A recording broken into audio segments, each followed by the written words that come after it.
बहुत समय पहले की बात है। एक छोटे से गांव में रामू नाम का एक गरीब किसान रहता था। रामू ईमानदार और मेहनती व्यक्ति था, लेकिन उसकी किस्मत हमेशा उसका साथ नहीं देती थी। उसके पास थोड़ी सी जमीन थी जिसमें वह खेती करता था। उसका परिवार भी उसकी ईमानदारी और परिश्रम पर गर्व करता था, लेकिन गरीबी के कारण उनके जीवन में हमेशा कठिनाइयां बनी रहती थी। एक दिन रामू खेत में काम कर रहा था कि अचानक उसकी कुल्हाड़ी नदी में गिर गई। वह बहुत परेशान हो गया, क्योंकि कुल्हाड़ी ही उसकी रोजी रोटी का साधन थी। वह निराश होकर नदी के किनारे बैठ गया और रोने लगा। तभी अचानक नदी से एक देवता प्रकट हुए और रामू से बोले, तुम क्यों रो रहे हो बेटा?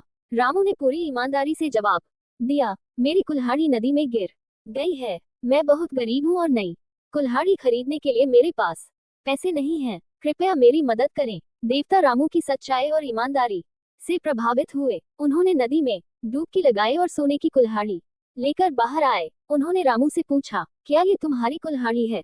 रामू ने सोने की चमकदार कुल्हाड़ी को देखा, लेकिन उसने कहा, नहीं, यह मेरी कुल्हाड़ी नहीं है। मेरी कुल्हाड़ी तो लोहे की थी। देवता ने फिर से नदी में डुबकी लगाई और इस बार चांदी की कुल्हाड़ी लेकर आए। उन्होंने फिर पूछा, क्या ये तुम्हारी कुल्हाड़ी है?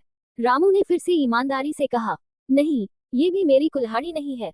अंत में देवता ने तीसरी बार नदी में डुबकी लगाई और इस बार लोहे की कुल्हाड़ी लेकर बाहर आए। रामू ने खुशी से कहा, हाँ, यही मेरी कुल्हाड़ी है। देवता रामू की ईमानदारी से बहुत प्रसन्न हुए। उन्होंने रामू को उसकी लोहे की कुल्हाड़ी के साथ साथ सोने और चांदी की कुल्हाड़ी भी इनाम में दी। रामू ने देवता का धन्यवाद किया और घर लौट आया। इस घटना के बाद रामू की किस्मत बदल गई।